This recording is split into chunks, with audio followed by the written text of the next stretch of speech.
Hey guys, Rob Sports Cards here, back with another video, and today I just shipped out a PSA 9 copy of Hakeem Olajuwon Fleer metalized from 1996. It was an affordable purchase, nothing too crazy. Shipped out the card already, and I just wanted to show that I had some other Hakeem stuff on my eBay store right now. Couple of 4-card lots, and you know, it's finals time. It's June, and Hakeem was a 2-time finals champion during his heyday with the Rockets. And just kind of like, wanted to make a little trip down memory lane as we look at these cards here. I was a Knicks fan back then, so the first title that Houston won was at the expense of my favorite team. Here's the 92-93 Fleer Ultra Rejector. Hakeem the Dream.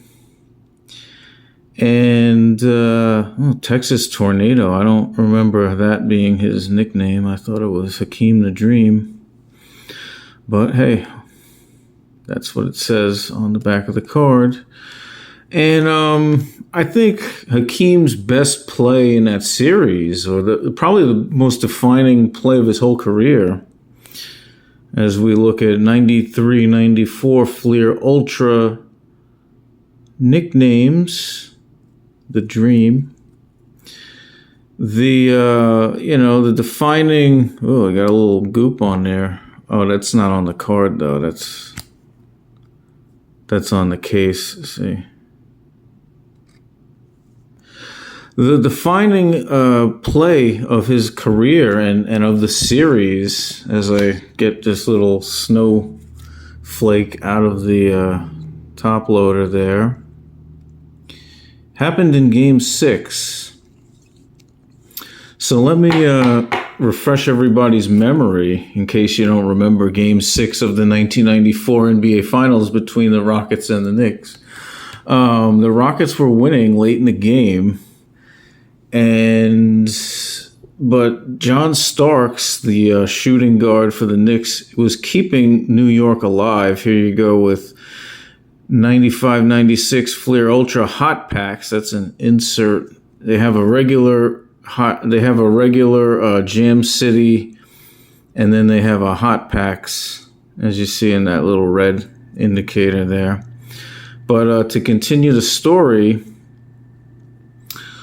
John Starks was keeping the Knicks in the game, and he had 16 points in the fourth quarter. And I remember Marv Albert, the legendary announcer, saying, John Starks is terrorizing the Rockets in the Forum, And, he was just hitting threes. He was getting free, shooting, making moves to the basket. He was just on fire, feeling it. He led the game, I think, with 27 points in that game. He led all scorers. 16 of those points in the fourth. And let me finish up this 4-card lot. This is 93-94 Fleer Ultra inside outside Hakeem getting it done, and then I have a second lot that I'll go over. And then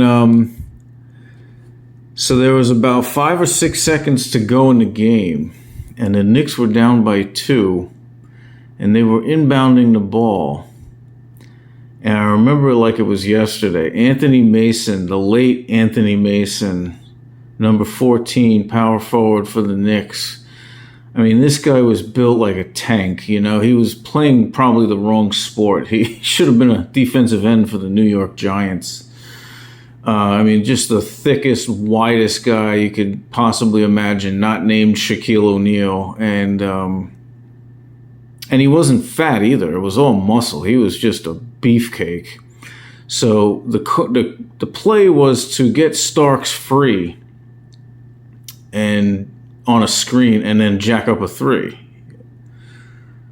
And somehow the shooting guard, Vernon Maxwell, he maneuvered around Anthony Mason like he wasn't even there. And then he's hounding John Starks once Starks gets the inbound. And Starks is not a guy that could, like, make a move off the dribble and, like, cross someone over or something. He's just a catch and shoot guy. So now he's, like, being hounded. So Ewing sees that Patrick Ewing, the Hall of Fame center for the New York Knicks, sees this going on.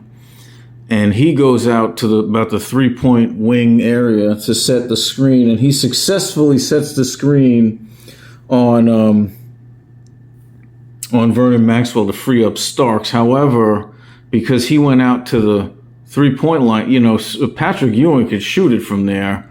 So Hakeem followed Ewing out to the 3-point line. And then there's 2 or 3 seconds to go in the game.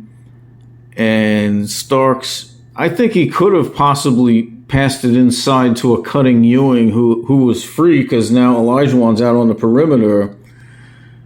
But you're really cutting it close. Could you make a pass? Could you make a bullet pass inside and then someone catch and lay it up really quick with like 3 seconds to go? You're really cutting it close. So Starks was just like, the hell with it. I'm just jacking this up, And Olajuwon deflected the 3. And it wasn't like a emphatic block that went into the stands. It was like he got a fingertip on that ball, and it was just short of the rim. And Starks shot the air ball. And that's what preserved the lead in Game 6 for the Rockets to tie the series at 3-3. And Starks later, in interviews later on, would say, like, that shot felt so good leaving my hand. If Hakeem didn't get his hand on it or his fingernail on it, we would have been champs. And, in Game 7, then the Rockets took that game.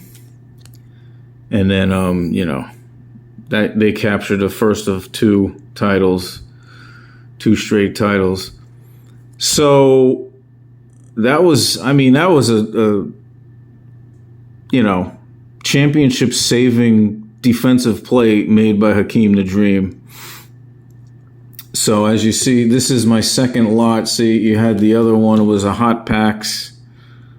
The one on the right is a little bit more rare than the one on the left. Same card on the back.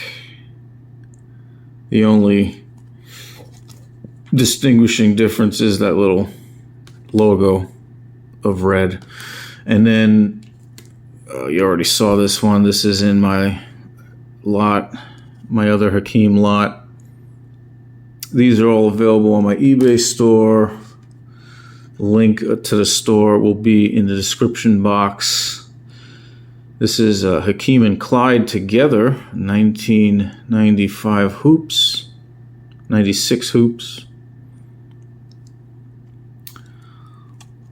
Yeah, Clyde Drexler, he really came in there and made an impact in the second three-peat. The Rockets were a 6 seed the second go-around and still won the title and swept the Orlando Magic, who I believe Orlando had a better team, more talent than the 94 Knicks. The 95 Magic were really a rocking team.